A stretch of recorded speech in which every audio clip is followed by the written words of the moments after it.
অনেক প্রতীক্ষার শেষে শুরু হয় free fire sports world cup, যেখানে বিশ্বের নামি দামি 18টি স্কোয়াড অংশগ্রহণ করে। অ্যান্ড সেখানে আমাদের বাংলাদেশীয় একটি স্কোয়াড ছিল, তারা ছিল one and only red Hawks. ইতিমধ্যেই প্রথম দিনের খেলা অনুষ্ঠিত হয়ে গিয়েছে। তো প্রথম দিন শেষে কোন টিমের অবস্থান কীরকম, বিশেষ করে আমাদের টিম RHK এর অবস্থান কীরকম এবং কোয়ালিফাই করতে আর কত পয়েন্টসের প্রয়োজন হবে তা জানার জন্য অবশ্যই ভিডিওটি শেষ পর্যন্ত দেখতে থাকবা। তো চলো বেশি দেরি না করে আজকের ভিডিওটি শুরু করা যায়। তো টুর্নামেন্টের স্টার্ট হয় এত সুন্দর একটা মুহূর্ত দিয়ে, খুবই ভালো লাগে যখন এরকম মুহূর্তগুলো আমরা দেখতে পাই এরকম ইভেন্টে যেয়ে। তো প্রথম ম্যাচের প্রথম দিকে আমরা একটা ড্রপ প্লেস দেখতে পাই ক্লক টাওয়ারে, যেখানে নাম ছিল vision system and core memory. তো কোর মেমোরির প্লেয়াররা কোনোভাবে চান্স দিতেছিল না, একের পর এক প্লেয়াররা শেষ করতেছিল ভিশন সিস্টেমের। লাস্ট আরেকটা প্লেয়ার কোনোভাবে এখানে বাইচে গেছিল, বাট ওরা স্পট করে ফেলে, যার কারণে ম্যাচের যখন 1 মিনিট চলতেছে ওই টাইমে ভাই #12তে একটা স্কোয়াডকে ওয়াইপ আউট হয়ে যাইতে হয়। তো নর্মালি আমরা বারমুডা ম্যাপে দেখতে পাই RHK মিলের দিকে যায়, বাট তারা মিলে যায় নাই, তারা ড্রপ পয়েন্টটা চেঞ্জ করছে। তারা কিন্তু রিম নেমে গিয়েছিল অ্যান্ড তাদের সাইডে যে সামনে অলরেডি একটা ক্লক টাওয়ারে তো বিশ্বযুদ্ধ হয়ে গেল, সেখানে একটা স্কোয়াড পুরোপুরি শেষ। বাট এখানে RHK কিন্তু 3-1 ফরমেশনে নামছে, মানে 3 জনের নামাইছে রিম নেমের দিকে আর কুট্টু শেখা হ্যাঙ্গারের দিকে গেছিল। তো RHK লুট করে রিম নেম থেকে চলে যায় ক্লক টাওয়ারের দিকে। দেন ওই টাইমে দেখা হয়ে যায় টিম ফ্যালকনের সাথে অ্যান্ড ফ্লিকার কিন্তু অলরেডি একটা নক করে দেয় ফ্যালকনের প্লেয়ারে অ্যান্ড কিছুক্ষণ পর ওইটা ক্লিয়ারও হয়ে যায়, মানে ফাইটটা অবশ্যই এখানে দেখাই নাই।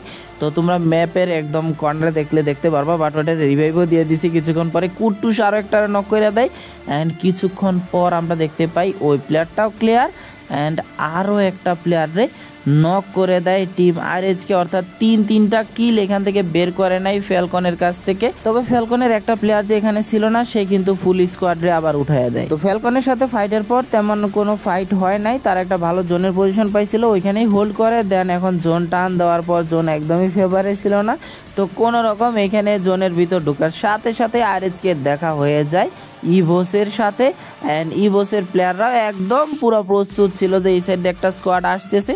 প্রথমে এদিকে কুটুসের নক করে দেয় অ্যান্ড তারা কিন্তু ভাই একদমই ড্যামেজ খাইতেছিল না। দেখো ভাই এত ফাইট হইতেছে ভাই, একের পর এক RHK প্লেয়ারের নক করতেছে কিন্তু তাদের HP ফুলই আছে।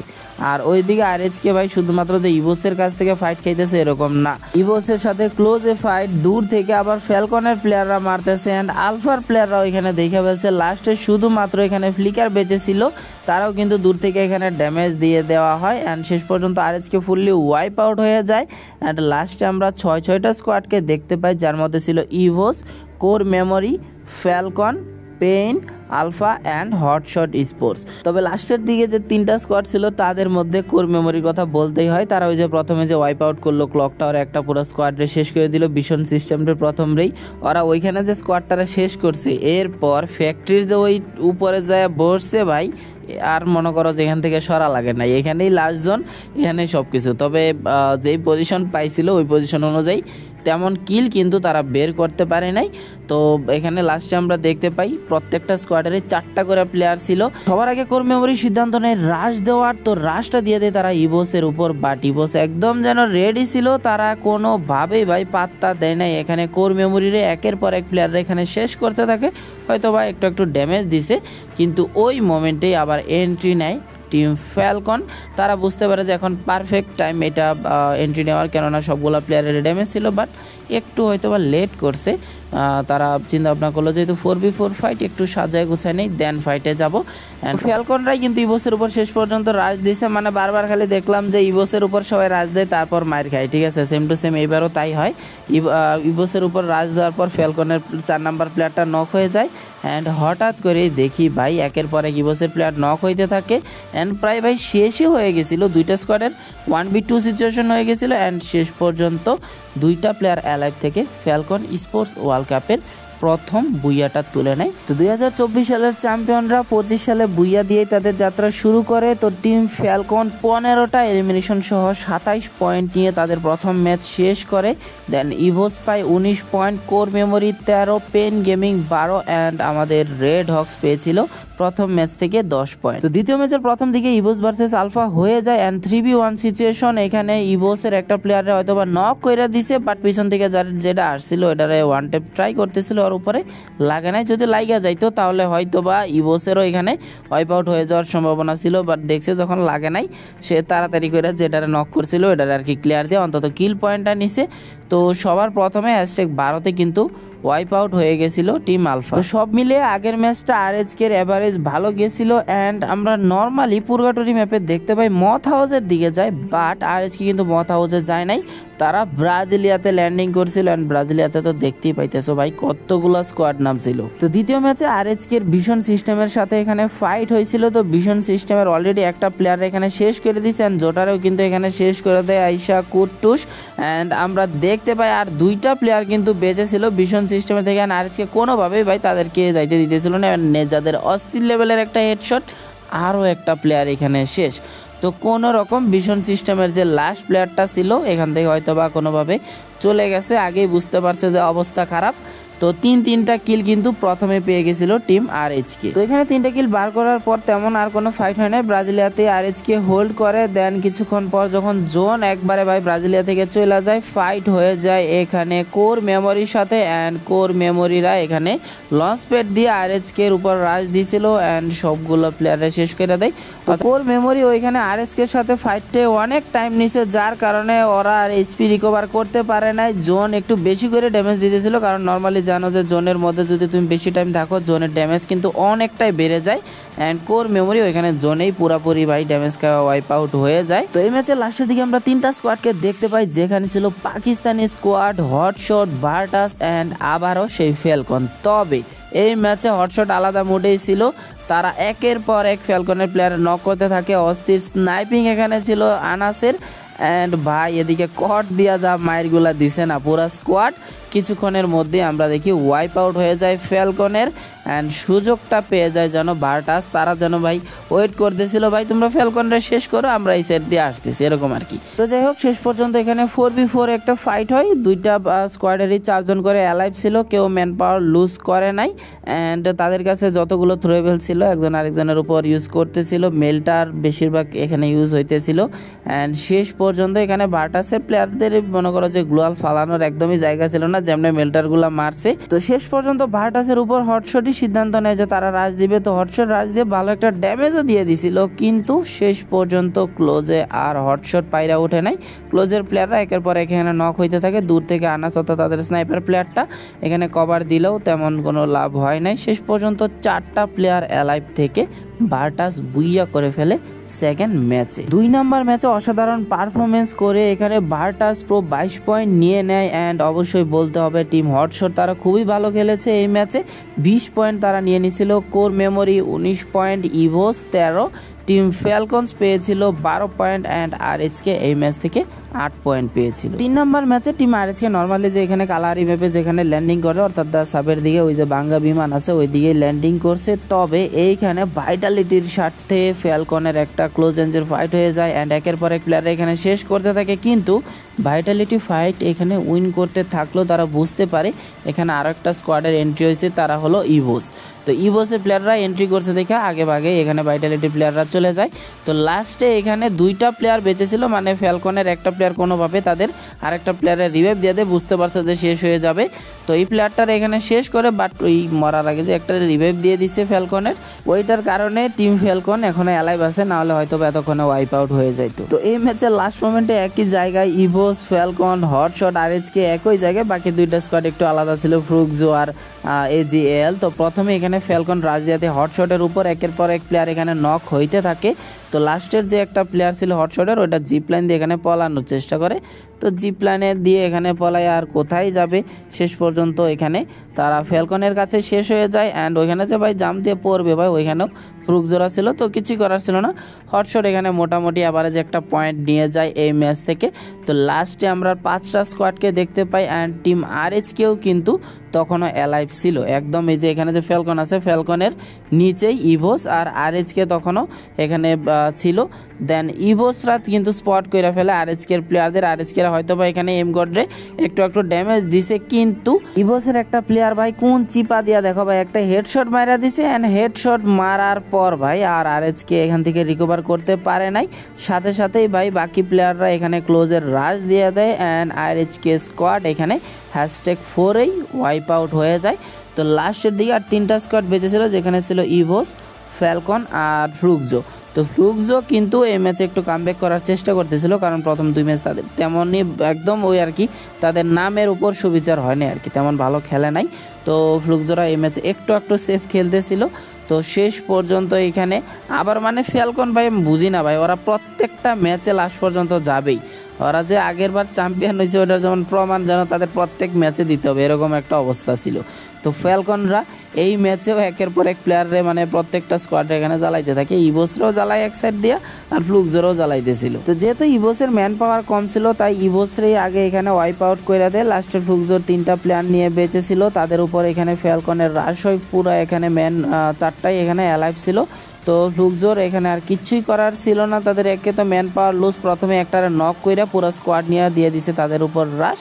অ্যান্ড শেষ পর্যন্ত 3 নাম্বার ম্যাচে এসে 2টা বুইয়া অলরেডি হয়ে গেছে টিম ফ্যালকনের। কি একটা অবস্থা! বুইয়াটা টিম ফ্যালকন নিলেও ইভোস কিন্তু 17টা এলিমিনেশন পয়েন্ট পাইছিল, যার কারণে এমএস থেকে সব থেকে বেশি পয়েন্ট 25 পয়েন্ট তারা পেয়ে যায়। অ্যান্ড ফ্যালকন পেয়েছিল 24, ফ্লুক্সো 17, হটশট পেয়েছিল 11, এজিএল পেয়েছিল 11 অ্যান্ড রেড হক্স পেয়েছিল এমএস থেকে 10 পয়েন্ট। তো 3 ম্যাচ শেষে ওভারঅল স্ট্যান্ডিংয়ে আমরা দেখতে পাই টিম ফ্যালকনস 2টা বুইয়া সহ তারা 1 নম্বরে ছিল 63 পয়েন্ট নিয়ে, অ্যান্ড আরএচকে আর পেন গেমিং 2টা টিমের ছিল 28 পয়েন্ট করে, তারা 5-6 নম্বরে ছিল। তো এরপর চলে আসবো 4 নাম্বার ম্যাচে। তো 4 নাম্বার ম্যাচে আরএচকে তাদের মন মতো জায়গাতেই নামছে, আশপাশে তেমন ওইরকম স্কোয়াড নামে নাই। বাট ভাই ওই নামে নাই দেখে কি হয়েছে, এখানে চেঞ্জ করতে একজনের আরেকজনের জায়গা চেঞ্জ করতে ভাই সেকেন্ডও লাগে না, কয়েক সেকেন্ড পরে মানে কতক্ষণ পরে আমরা দেখতে পাই এখানে অন্যান্য স্কোয়াডদের এন্ট্রি। আলফার প্লেয়াররা আইসা কিন্তু অলরেডি আরএচকে একটা নক করে দিচ্ছেন। আরএচকে বুঝতে পারে যে ভাই এখানে শুধু আলফা নাই, আলফার সাথে আরও কয়েকটা স্কোয়াড আছে, তারা বিষয়টা বুঝতে পারে যে এখানে যদি থাকে তারা হয়তো বা মাঝখানে পয়রা যদি ভালো ফাইটও নেয় মাঝখানে পয়রা হয়তো ওয়াইপ আউট হয়ে যাবে, তাই আগে ভাগে এখান থেকে রোটেশন নিয়ে কিন্তু ওই জায়গাটা অ্যাভয়েড করে চলে আসে। অ্যান্ড শুধুমাত্র যে তারা চলে আসে এরকম না, আলফারা নিজেরাও বুঝতে পারে ভাই এখানে আরও স্কোয়াড কিন্তু চলে আসছে। তো আলফার লিন্স এখানে একটু আপার গ্রাউন্ডে পজিশন নিয়ে বসেছিল, অ্যান্ড ওই জায়গাতেই আইসা পরে এখানে কোর মেমোরির প্লেয়ার একটারে প্রথমেই নক করে দেয়, ওইটারে নক করে ডিরেক্ট ক্লিয়ার দিয়ে দেয়, বাট লিন্সরাও এখানে নক করে দেয় কোর মেমোরির প্লেয়ারটা, বাট ওরাও এখানে নিচ থেকে কিন্তু আবার মাইরা দেয় আলফার প্লেয়াররা। তো আরএচকে প্রথম 3টা ম্যাচ এভারেজে ভালো একটা পয়েন্টস নিয়েছে, যার কারণে মোটামুটি ভালো একটা পজিশনে ছিল ওভারঅল পয়েন্টস টেবিলে। বাট এই 4 নাম্বার ম্যাচটা একদমই ভালো যাইতেছিল না, যে জায়গাতেই যাইতেছিল অন্য 2-3টা স্কোয়াডের মাঝখানে পড়ে যাইতেছিল, অ্যান্ড শেষ পর্যন্ত আর এই ম্যাচে রিকভারি করতে পারে নাই। একটা কিলো না করে #11 এই ম্যাচে ওয়াইপ আউট হয়ে যায়, যেটা আরএচকের জন্য অনেক দুঃখজনক ছিল, কেননা একটা ম্যাচে ভাই 1 পয়েন্টও অ্যাড করতে না পারা এত বড় একটা অবস্থায় খুবই হতাশাজনক ছিল। তো আমরা এই ম্যাচেও দেখতে পাই ফ্যালকনসরে লাস্ট পর্যন্ত যাই হোক তারা #4 ওয়াইপ আউট হয়ে যায়। লাস্টের 3টা স্কোয়াড ছিল হটশট, ইভোস অ্যান্ড ছিল ফ্লুক্সো। তো ফ্লুক্সোদের ম্যান পাওয়ার একদমই ছিল না, তবে এখানে ভালো একটা পজিশনে ছিল ইভোস কিন্তু সর্বপ্রথম এখানে হটশটের প্লেয়ারদের ড্যামেজ দিতেছিল। তো এই সুযোগে ফ্লুক্সোরা একটু চান্স পেয়ে যায়, তারা যায় কি সুন্দর করে পিছন দিক দিয়ে থার্ড পার্টি করার চিন্তা ভাবনা করে। তাও ভাই যাদের 4টা প্লেয়ার অ্যালাইভ আছে তাদের উপর থার্ড পার্টি করলে তো একটু মাইর খাইতেই হবে। দেন যেখানে হটশটে পুরোপুরি এখানে ওয়াইপ আউট করতেছিল তাদের পুরো ফোকাসটা চলে আসে এখানে ফ্লুক্সোদের দিকে। ফ্লুক্সোদের 2টা প্লেয়ার এখানে অ্যালাইভ ছিল, অ্যান্ড হটশটের তো এখানে 2টা প্লেয়ার অলরেডি শেষ করে দিছে, কোনো রকম লাস্ট একটা প্লেয়ার ছিল হয়তো বা এটারও যে শেষ করে দিত, কিন্তু ওই যে ফ্লুক্সোরা গুতা দিছে, তো ওই গুতা দেওয়ার কারণে আগে এখন ফ্লুক্সো টার্গেট করে ফেলছে। অ্যান্ড এদিক দিয়া ভাই কি বলবো, হটশটের একটা প্লেয়ার কোনো রকম পলায় রয়েছে, ওই একটা প্লেয়ার এই টাইমেও ভাই মনে করো যে কিল বের করছে ওই ফ্লুক্সোর কাছ থেকে। বাট শেষ পর্যন্ত তো মনে করো 2 নাম্বার পজিশন যা ধরছে একটা কিলো এখানে নিয়ে নিছে, অ্যান্ড হটশট হয়ে যায় 2 নাম্বার, ইভোস কইরা ফেলে 4 নাম্বার ম্যাচে বইয়া। তো 4 নাম্বার ম্যাচে ইভোস 21 পয়েন্ট বের করে, ফ্লুক্সো পেয়েছিল 18, হটশট স্পোর্টস পেয়েছিল 14, টিম ভাইটালিটি পেয়েছিল 11। তবে সব থেকে হতাশাজনক ব্যাপার সেটা হলো টিম আরএইচকে এই ম্যাচে একটা পয়েন্টও অ্যাড করতে পারেনি তাদের খাতা। আগের ম্যাচে কিন্তু ইভোস বুইয়া করে দেন 5 নাম্বার ম্যাচে আইসা ভাই ম্যাচ শুরু না হইতে ইভোস চলে যায় চাঁদের দেশে, মানে ইভোস পুরাপুরি ভাই এখানে ওয়াইপ আউট হয়ে যায়। #12 ভাইটালিটি কোনো রকম একটা প্লেয়ার নিয়ে অ্যালাইভ ছিল, মানে চিন্তা করো ভাই, আগের ম্যাচে বুইয়া, এই ম্যাচে হ্যাশট্যাগ 12তে ওয়াইপ আউট, মানে যে কোনো কিছু হইতেছে ভাই এই ওয়ার্ল্ড কাপে। তো এই ম্যাচে ফাইট হয়ে যায় ভার্টাস ভার্সেস হটশটের। তো হটশট আর ভার্টাসের যখন ফাইট হইতেছিল, হটশট তো এখানে একের পর এক মার খাইতেছিল, কিন্তু এই সময় আরও একটা ঘটনা ঘটে যায়। সেটা হলো এখানে আবারও ফ্যালকনস লেগে গিয়েছিল কিন্তু আরএইচকের স্কোয়াডের পিছনে। একের পর এক প্লেয়ার এখানে নক হইতে থাকে অ্যান্ড কিছুক্ষণ পর আমরা দেখতে পাই হ্যাশট্যাগ 10-এ আবারও টিম আরএইচকে ওয়াইপ আউট হয়ে যায়। মানে প্রথম 3টা ম্যাচ এভারেজ ভালো পারফরমেন্স করার পর আরএইচকে যেন কোনোভাবেই কামব্যাক করতে পারছিল না। আমরা সবাই আশায় ছিলাম যে কোনো না কোনোভাবে যদি একটা ম্যাচ খালি কোনো রকম ভালো যায়, আরএইচকে তাদের পুরনো রূপে অবশ্যই ফিরে আসবে। তো যাই হোক, আমরা এই ম্যাচে লাস্টের দিকে চলে আসবো। লাস্টের দিকে আমরা দেখতে পাই একটা মজার জিনিস, সেটা হলো টিম ফ্যালকনস কিন্তু এই ম্যাচে আর ছিল না। অ্যান্ড এই ম্যাচে টিম ভাইটালিটিরে ভাই, মানে ওরা কেমনে কেমনে যে টিকা ছিল ভাই আল্লাহ মাহবুদ জানে। মানে এখানে অনেকগুলো স্কোয়াডেরই ফাইট হয়েছে, বাট মাত্র একটা প্লেয়ার এখানে হারাইছিল ভাইটালিটি। তো 3টা প্লেয়ার নিয়ে অ্যালাইভ ছিল, ফ্লুকজো ওখানে মাত্র একজন অ্যালাইভ, আর কোর মেমোরির ছিল 2টা প্লেয়ার। তো ওখানে ফ্লুকজোর একটা প্লেয়ারই মোটামুটি দূর থেকে ভালো ড্যামেজ দিতেছিল। তবে এখানে কোর মেমোরি মোটামুটি মাঝখানে পড়ে যায়, ওই সাইডে ফ্লুকজোর একটা প্লেয়ার ড্যামেজ দিতেছিল। অ্যান্ড এইখানে পুরোপুরি তো ওয়াইপ আউট হয়তো বা হয়ে গেছে কোর মেমোরি, কিন্তু এইখানে যে ভাইটালিটির প্লেয়ার ছিল, ভাইটালিটির প্লেয়াররা কিন্তু 2জন নক ছিল, ওই 2টা নক প্লেয়াররা এখানে রিভাইভ দিয়ে উঠায় দিছে। ফ্লুকজোর ওই লাস্টের প্লেয়ারটা যদি ওই সময় রাজ দিয়ে দিত বা কিছু একটা এখানে স্টেপ নিত, হয়তো বা বুইয়াটা চলে যাইতো ফ্লুকজোর কাছে। বাট যেহেতু রিভাইভ দেওয়ার চান্স দিছে অ্যান্ড রিভাইভ নিয়ে উইটা তারা মোটামুটি এসপি ফুল নিয়ে একদম রিস্ক ফ্রিভাবে যাইয়া 3v1 সিচুয়েশনটা বের করে নিয়েছে। মানে আমার এরকম মনে হচ্ছে ভাই ওরা বুইয়া বের করছে, মনে ওরাই জানে না।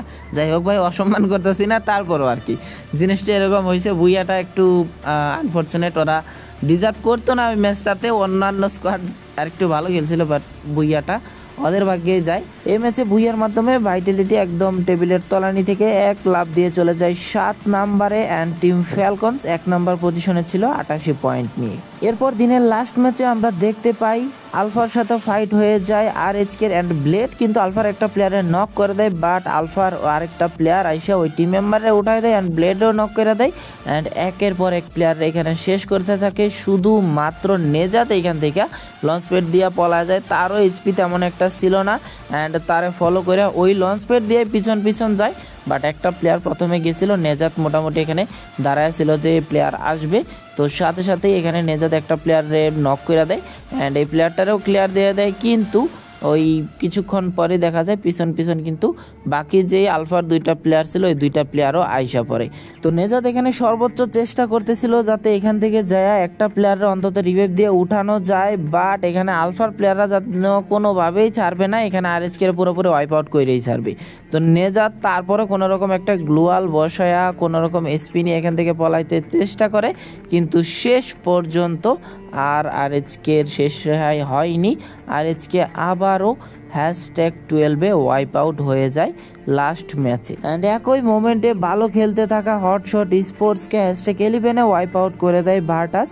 তো হটশট স্পোর্টসের জন্য এটা একদমই ডিসঅ্যাপয়েন্টেড ছিল, কেননা তারা কিন্তু অন্যান্য ম্যাচে ভালো পারফর্ম করে যাচ্ছিল, লাস্ট ম্যাচটা আর মন মতো হয়। তো লাস্টের দিকে আমরা চলে আসবো, লাস্টের দিকে 4টা স্কোয়াড বেঁচে ছিল, বিশেষ করে এখানে ভাইটালিটি কিন্তু আবারও অ্যালাইভ ছিল। তারা বলছিল ভাই তুমি বলতেছো যে আমরা আগের বার নাকি জরবক মরে বুইয়া করছি, বাট আমরা তো এখানে শুধু শুধু আসি নাই, চ্যাম্পিয়ন হওয়ার জন্যই আসছি অ্যান্ড ফাইনালও এমনিতেই এখানে কোয়ালিফাই করি নাই, ঠিক আছে। ওরা একবারে টেবিলের তলানি থেকে আস্তে আস্তে মনে করো যে পয়েন্টস টেবিল পুরোপুরি ঘুরাই দিতেছিল। অলরেডি আগের ম্যাচে বুইয়া, এই ম্যাচে অলরেডি টপ 3-তে তারা চলে আসছিল অ্যান্ড ম্যান পাওয়ারফুল আছে। তবে পেন টিমটাও কিন্তু খুবই ভালো, তারা অন্যান্য ম্যাচে তেমন ভালো পারফরমেন্স না করতে পারলে এভারেজ পয়েন্ট কিন্তু নিয়ে গেছিল। তো শেষের দিকে এখানে 4v4 ফাইট হয়ে যায় পেন ভার্সেস ভাইটালিটির মধ্যে অ্যান্ড ভাইটালিটি একটা ম্যান পাওয়ার আগে লুজ করে অ্যান্ড কিছুক্ষণ পর পেইনও একটা ম্যান পাওয়ার লুজ করে ফেলে, অর্থাৎ 3v3 সিচুয়েশন হয়ে যায়। অ্যান্ড পেইনের যে পিটার যায় এখানে ক্লোজ রেঞ্জে একটা প্লেয়ার এখানে শেষ করে দেয়। তো লাস্ট এখানে 2v3 সিচুয়েশন, 2টা প্লেয়ার ওই দিক দিয়ে গিয়া বাকি প্লেয়ারগুলোরে শেষ করে দেয় অ্যান্ড ইজি বুইয়া ইজি বুইয়া না, এতটাও ইজি হয় নাই অ্যান্ড শেষ পর্যন্ত বুইয়াটা চলে যায় পেন গেমিং এর কাছে। ধারাবাহিক পারফরমেন্স অ্যান্ড লাস্ট ম্যাচে ভুইয়ার মাধ্যমে পেন গেমিং 77 পয়েন্ট নিয়ে 3 নম্বরে চলে আসে এবং 98 পয়েন্ট নিয়ে ফ্যালকনস কিন্তু তখন 1 নম্বরে ছিল।